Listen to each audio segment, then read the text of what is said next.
जाइए आप कहाँ जाएंगे, ये नजर लौट के फिर आएगी, ये नजर लौट के फिर आएगी।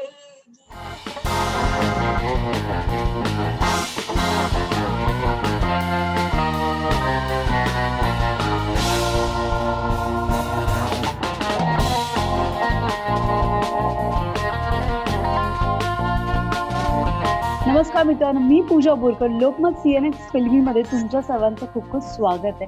सो आज आपल्या भेटी चाललेली आहे सध्या तरी एक ग्लॅमरस ऍक्टर असं म्हणायला हरकत नाही, कारण की ती आता तिच्या अदा सोशल मीडियावर बऱ्याचशा टाकते आणि ती घायाळ करते. ह्याच्या आधी तिने छोट्या पडद्यावर बऱ्याचशा छोट्या छोट्या म्हणजे चांगल्या भूमिका करून तिचा एक सोज्वळ स्वभाव दाखवून तिने घायाळ केलेला. मात्र आता हॉट अंदाज दाखवून ती घायाळ करते प्रेक्षकांना. सुरुची अडळकर, खूप खूप स्वागत आहे सुरुची. कशी आहेस? फर्स्ट ऑफ ऑल थँक्यू पूजा. मी खूपच मस्त आहे, खूपच छान आहे. आणि आपण असं खूप दिवसांनी आय थिंक आपण असे भेटतोय. असे भेटतोय. Yes yes yes yes. So of course I am very happy, excited as well. आणि मला सांग कशा पद्धतीने, म्हणजे आई ओके, सगळे करोना वगैरे सगळं, कोणाला काही, घरचे सगळे व्यवस्थित आहे, ती व्यवस्थित आहे? येस ॲब्सोल्युटली, सगळे व्यवस्थित आहेत, मी व्यवस्थित आहे. सगळे काळजी घेतोय आणि आय थिंक आपण सगळेच आता, आपल्याला माहिती आहे काय कशी काय काळजी घ्यायची आहे, कारण आता न्यू नॉर्मल सकट आपण सगळेच वावरतोय. तुम्ही तर कधीच थांबला नव्हता बिंग जर्नलिस्ट, तर तुम्हाला तशी काय म्हणतो आपण त्याला, जसे आम्ही घरी होतो किंवा काही, तर तुमचं काम चालूच होतं. पण येस, त्या सगळ्या गोष्टी आता आम्ही कामं सुरू केली आहेत, पाळतोय आणि ऍक्च्युली बघतोय that it is not very easy to be okay with the new normal. नक्कीच. पण मला सांग, तू आता सध्या तरी खूप जास्त बारीक झाली आहेस. तुझे सोशल मीडियावरचे फोटोज म्हणजे ओ माय गॉड, असं आहे, ही सुरुची आहे, ही सुरुची आहे, असं असं ते वारंवार होतं की धमाल. म्हणजे खूप छान फोटोशूट केलेला आहे, खूप छान वजन तू कमी केलेलं आहेस आणि जो फिटनेस तुझ्यामध्ये आता पूर्ण फिटनेस फ्रीक झालेली आहे. हे येस. अचानक सुरुचीमध्ये काय झालं आणि अचानक फिटनेस कडे एवढी कशी पूर्णपणे वळाली आहे? ओके, सो हे अचानक नाही झालं खरं तर. अम, एक 2-3 वर्ष आधीपासूनच मी रेग्युलरली, म्हणजे मी एक्सरसाइज किंवा योगा मी करायचे, पण ओके. शूटमुळे असं व्हायचं की वेळ नाही मिळायचा तेवढा. पण त्यानंतर मग मी असं ठरवलं की फिटनेस ही लाईफस्टाईल असलीच पाहिजे प्रत्येकाची, कारण त्याच्यात आपण रिझन्स नाही देऊ शकत. आणि मग माझं जिम सुरू झालं, मग माझं योगा सुरू होतं आणि मला फोटोशूट गेले अनेक वर्षापासून मी प्लॅन करत होते, करायचंय करायचंय करायचंय, पण ते कधी करायचंय, काय करायचंय, कारण डेली सोप करत होते, त्यामुळे वेळच नव्हता मला. Right, right. आणि लास्ट शो जो मी करत होते, एक घर मंतरलेलं, त्याचं फोटोशूट तेजसनी केलं. तेव्हा मी तेजसलाही म्हणाले, तेजस आपण करूया फोटोशूट एकत्र. सो तेव्हापासून कुठेतरी मी प्रिपेअर करतच होते स्वतःला आणि सिरियल संपली आणि मग मला छान एक 4 महिने सलग मिळाले. सो त्यात माझं डाएट सुरू होतं, माझी एक्सरसाइज सुरू होती, जिम, सगळं सगळं सुरू होतं. आणि त्यानंतर मग मी आणि तेजसनी मिळून ते फोटोशूट प्लॅन केलं. आणि ऑफकोर्स मी जसं म्हणाले की लाईफस्टाईल करायचीच होती, एक्सरसाइज मला, जी आता झालेली आहे, म्हणजे माझ्या आयुष्याचा तो खूप महत्वाचा भाग आहे. बाकी सगळं बाजूला, पण एक्सरसाइज ही झालीच पाहिजे. आणि ती फॉर्च्युनेटली सगळं ते कंटिन्यू झालं माझं फोटोशूट नंतर. पण धमाल, म्हणजे अजूनही आठवतो तुझा तो एक हाफ ब्लॅक पॅन्ट मधला तो फोटो, आणि दॅट्स येस. आउटस्टँडिंग. तू वर्कआउट करताना वगैरे ते पूर्ण एक वेगळी सुरुची आम्हाला त्या फोटो म्हणून दिसली. आणि माझ्या मते तो फोटो सोशल मीडियावर चांगल्या पद्धतीने व्हायरल झाला. एक की वाव, येस. शी सुरुची, म्हणजे नाही, ह्याचं, असं झालं. येस, ह्याचं क्रेडिट ना कुठेतरी पूजा तेजसला जातं, कारण मी जितके लुक्स केलेत ते सगळे लुक्स त्यांनी डिसाईड केले, कॉस्ट्युम्स सगळे त्यांनी केले. त्यामुळे आमच्या मीटिंग्स झाल्या 2-3 वेळेला आणि त्याचं असं झालं की आपण असं करूया, तुला हे छान दिसेल, मग या पद्धतीने आपण पिच करू वगैरे. सो ही इज अमेझिंग, हे आपल्याला सगळ्यांनाच माहिती आहे, त्याचं काम अमेझिंग असतंच. पण मला त्याच्याबरोबर अशा पद्धतीने काम करायला मिळालं, आय वॉज व्हेरी हॅपी, कारण खूपच डेडिकेटेड फोटोग्राफर आहे तो. आणि मला मजा आली कारण मी स्वतः असं कधीच तो त्याचा फ्रेम एक करू शकले कम्फर्ट नाही झोन, किंवा येस, त्याचा कम्फर्ट झोन येस आहे तो वेगळाच आहे, म्हणजे त्याच्याबरोबर ऍब्सोल्युटली. आपण आणि सगळेजण कम्फर्ट. तूही काम येस केलंयस, तुला येस माहितीये. येस येस येस तर येस. मी स्वतःला अगं असं कधीच बघितलं नव्हतं. पण through his lenses I was amazed and I was surprised. जेव्हा घरच्यांना पहिला फोटो दाखवला तेव्हा काय रिॲक्शन होती घरच्यांची तुझी? छान होती आणि त्यांचं असं झालं की वाव, हे काहीतरी वेगळं आहे. कारण आजपर्यंतचे माझे फोटोशूट्स किंवा मी फार फोटोशूट्स केलेले नाहीयेत खरं तर. पण आजपर्यंत मी ज्या पद्धतीचं काम केलंय किंवा ज्या पद्धतीचे कॅरेक्टर्स केलेत, मी माझ्या आयुष्यात पर्सनली पण फार अशी नाहीये. त्यामुळे त्यांच्यासाठी पण असं होतं की अरे वा, हे काहीतरी वेगळं दिसतंय. आणि माझ्या भावाची खूपच छान रिॲक्शन होती. त्याचं असं झालं की वाव, हे मस्त आहे, हे छान आहे. So you should continue this current. This suits you a lot. So I was really हा, happy. आणि डेफिनेटली मला मला माझाही मुद्दा पुढचा तोच होता की म्हणजे तुला नेहमी आम्ही सलवार कुर्ती या सगळ्यामध्ये पाहिलं, ऑन स्क्रीन असो किंवा ऑफ स्क्रीन असो, टी शर्ट जीन्स याच्यामध्ये सगळ्यांनीच पाहिले. पण अशा एका अंदाजामध्ये खूप कमी लोकांनी पाहिले, आणि एक म्हणतात ना, ते सूट होईल की नाही, ती एक दडपण असतं. तर तुला पण ती भीती होती का की यार हे मला सूट होईल की नाही, या सगळ्या गोष्टी, हे दडपण तुला होतं का, ही भीती होती का कुठेतरी फोटोशूट करताना किंवा हे सगळं लुक घेताना? मी खरं सांगू का, तेजस बरोबर मी जेव्हा मीटिंग केली, त्याला भेटले, तेव्हा मी कम्प्लिटली अशी होते की तू ठरव तेजस, मला माहिती नाही, मला फोटोशूट करायचंय. मी खूप वर्षांनी, म्हणजे माझं पहिलं एक फोटोशूट केलं होतं, त्याच्यानंतर डिरेक्टली मी आत्ता केलं.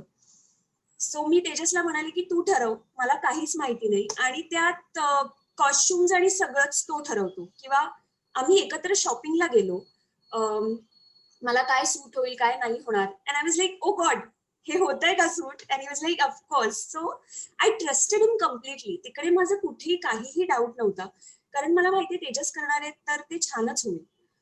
सो आय ओके, वॉज म्हणजे लाईक, आय वॉज पूर्णपणे टेन्शन तू, फ्री. हा, म्हणजे पूर्णपणे तू त्याच्यावर पुढे डिपेंड की बाबा मी काही नाही, मी फक्त तू सांगशील पोझेस. येस, मी आहे. Yes. Yes yes right. Yes. नक्कीच. पण मला सांग, आता तू छानशी एक म्हणजे कॉमेडी म्हणजे चलावळमध्ये तू आता छानसं एक वेगळं जॉनर तिकडे देखील प्रेक्षकांसाठी घेऊन आली आहे, आणि येस. सुरुची हसवू शकते. सुरुची खूप छान पद्धतीने एक धमाल विनोदी ती त्याही भूमिका तू करायला लागली आहेस. सो तुझं ते एक वेगळं रूप आम्हाला पाहायला मिळालंय. म्हणजे आपण एक असतं ना, की बाबा नाही, आता भाऊ कदम आहे. भाऊ कदम म्हटलं की यार दादू हसवणार. दादू ऍब्सोल्युटली. हसवल्याशिवाय स्टेजवर जाणार.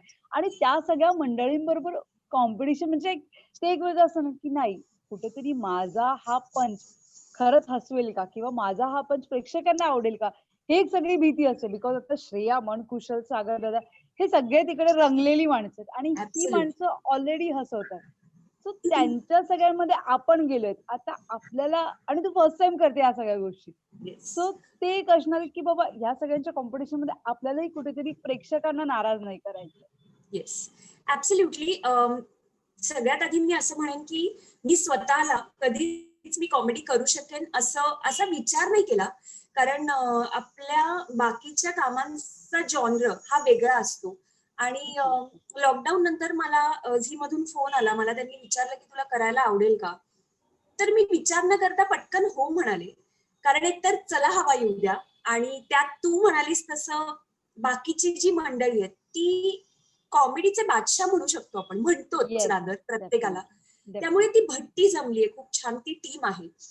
त्यांच्या बरोबर आपल्याला कॉमेडीच्या मंचावर त्या प्लॅटफॉर्मवर उभं राहायला मिळतंय. मला खूप छान वाटलं. मला असं झालं की मला माहिती नाही ही संधी एरवी मला कधी मिळाली असती नसती, कारण मी त्या पद्धतीचं काहीच केलेलं नाहीये. आयुष्यात पहिल्यांदा मी कॉमेडीसाठी चला हवा येऊ द्याच्या प्लॅटफॉर्मवर उभी राहिली. So I was completely clueless, कसं होणार आहे, काय होणार आहे, मला काहीच माहिती नव्हतं. पण अर्थात मी जसं म्हणाले की कुठलंही काम किंवा कुठलाही कार्यक्रम हा का चालतो, कारण त्या टीमची जी भट्टी जमलेली असते ती, आणि त्या सेटवरची पॉझिटिव्हिटी, ज्यात मी खूप बिलीव्ह करते. आणि आज मला असं वाटतं 6 वर्ष का त्याहून जास्त झाली आहेत त्या शोला. आजही तो शो नंबर 1 आहे किंवा डेफिनेटली. लोकांचा तितकाच लाडका आणि जवळचा आहे. तर त्या सेटवर गेल्यानंतर ऑब्व्हियसली म्हणजे मी ह्याच्या पण आधी गेले, फक्त गेस्ट म्हणून गेले कायम त्या सेटवर. Yes yes yes. सो आता एक त्या सेटवरची पार्टिसिपेंट म्हणून मी गेले होते आणि आय वॉज रिअली हॅपी, कारण ती टीमच खूप मस्त आहे.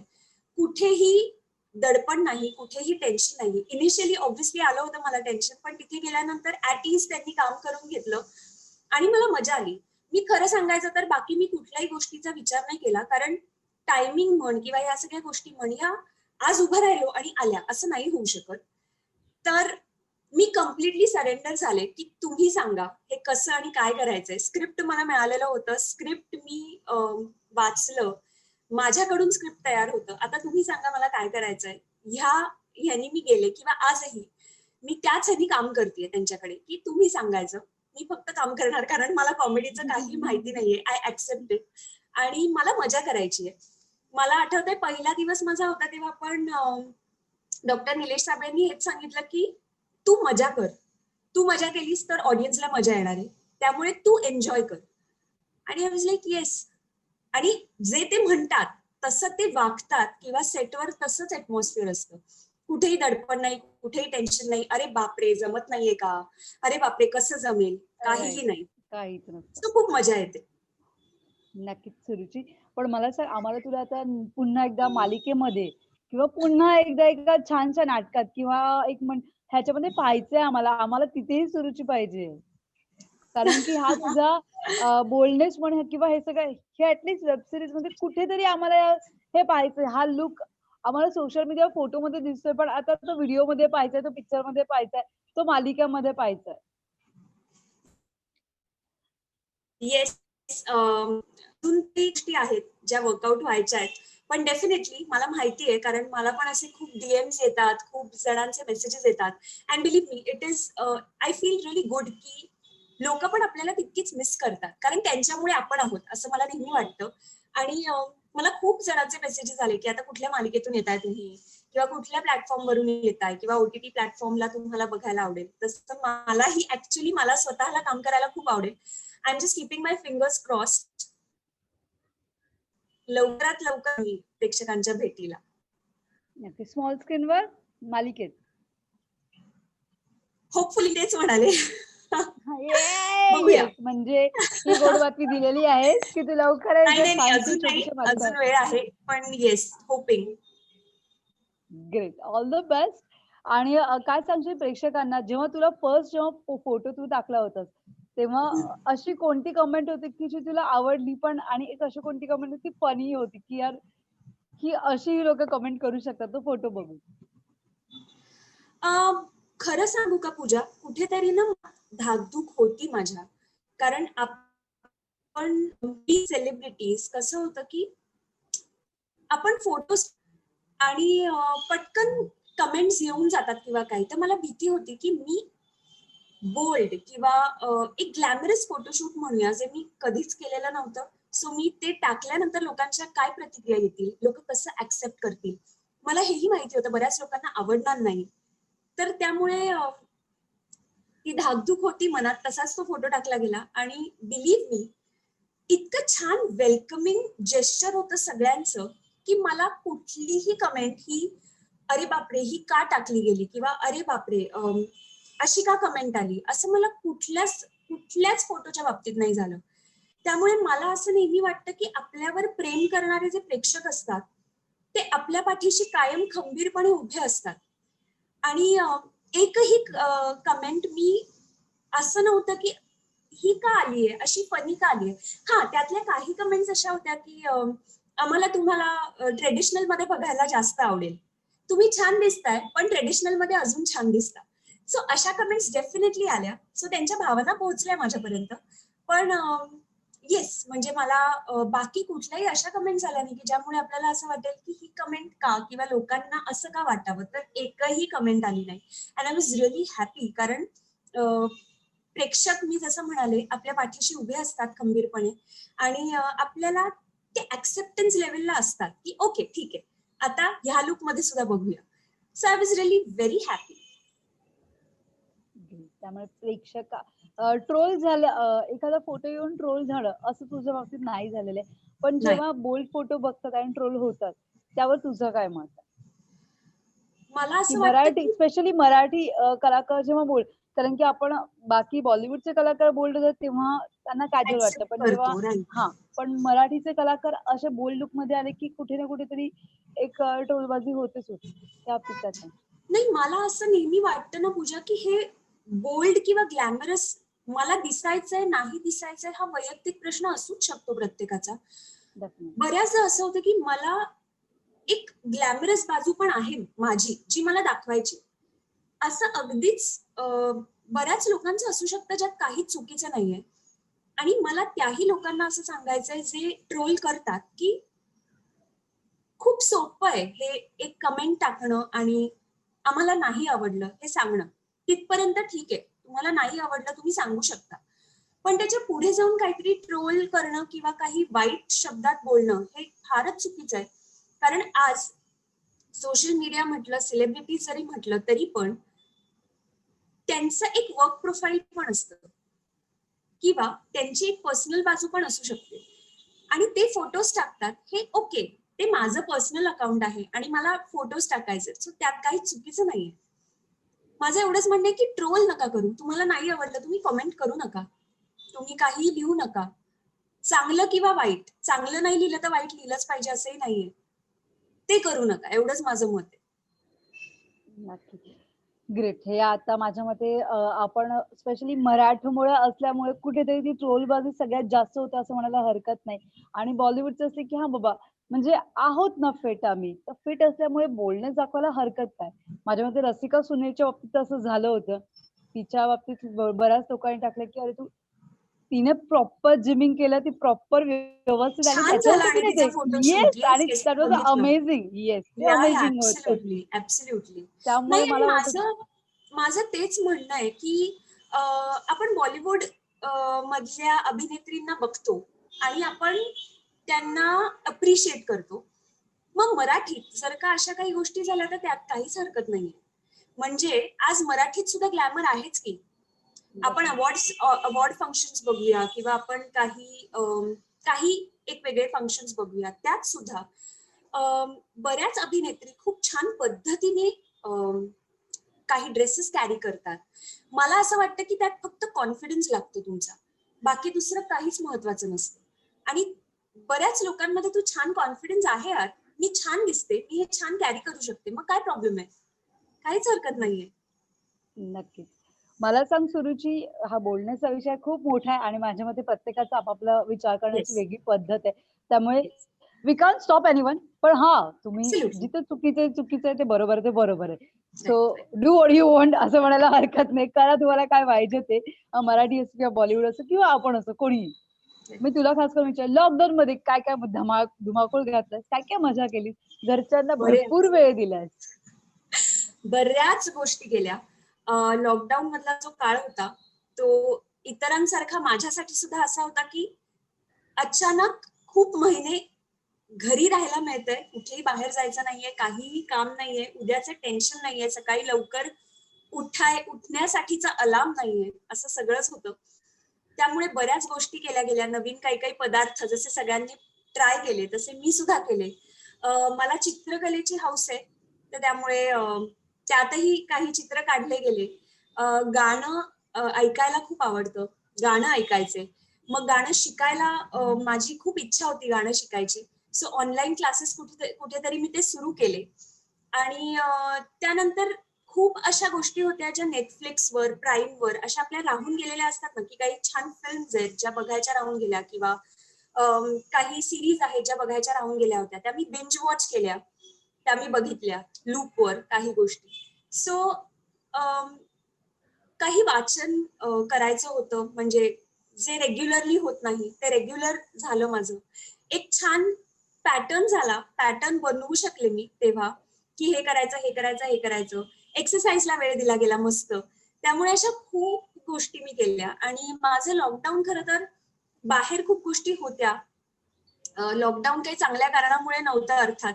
पण माझा डेफिनेटली. घरचा वेळ हा घरच्यांबरोबरचा खूपच छान गेला. मस्त माझं तर गेला. सगळ्यांनीच घरच्यांना जे आपण आपल्या रोजच्या रुटीन मध्ये कोणीच घरच्यांना आपला वेळ देऊ शकत होते किंवा घरचंही अरे थोडा वेळ दे, एक सुट्टी काढ वगैरे. माझ्या सगळ्यांनी घरच्यांना भरपूर भरपूर वेळ दिलेला आहे. भरपूर चांगला टाईम स्पेंड केला आणि एक वेगळी बॉन्डिंग घरच्यांबरोबर सगळ्यांचीच तयार झालेली आहे या येस. लॉकडाऊनमुळे. मी जाता तुला सांगेन की एक छानसं गाणं. अरे बापरे. येस. अरे देवा. ओके, ठीक आहे.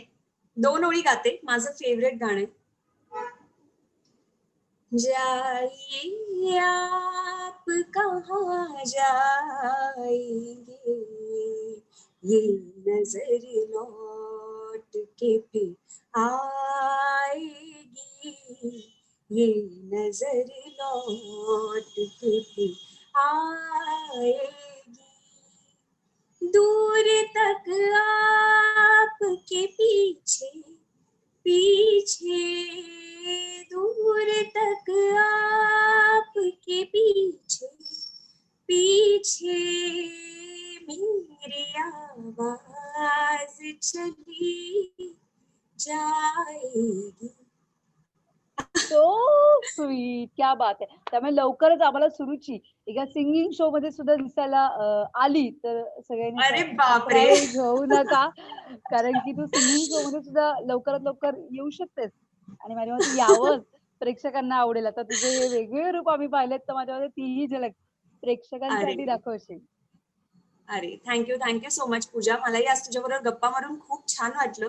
या पद्धतीने आता मला माहितीये काही प्रमोशन्स नाहीये, बाहेर जाता येत नाहीये, फार कोणाला भेटता येत नाहीये, पण अशा पद्धतीने मला सगळ्यांची भेट घेता येईल आणि सगळ्यांना थँक्यू म्हणता येईल सगळ्या प्रेमासाठी, सगळ्या डीएम्स साठी, फोटोवरच्या सगळ्या कॉमेंट्ससाठी, जे मी सोशल मीडियावरून बऱ्यापैकी रिप्लाय करत असते लोकांना. पण या अशा पद्धतीने मी ऍक्च्युली थँक्यू म्हणेन की खूप छान पद्धतीने तुम्ही मला ह्याही रूपात ऍक्सेप्ट केलं आणि तुम्ही मला कायम तुमचं प्रेम डीएम्स मधून पाठवत असता, मेसेजेस मधून पाठवत असता. तर त्यामुळे मी खूप खूप आभारी आहे. आणि चला हवा येऊ द्याला पण ज्या परफॉर्मन्सेस नंतर तुम्ही मला मेसेजेस केले त्याला तुम्ही भरभरून प्रेम दिलं, त्यासाठी सुद्धा थँक्यू. तुमचे आशीर्वाद हे असेच कायम पाठीशी असू द्या, कारण त्याशिवाय माझं काहीच होऊ शकत नाही. Thank you so much Suruchi, all the best. Thank you Pooja. Thank you so much. Thanks a lot. Thank you. Love you. Bye. Bye bye bye.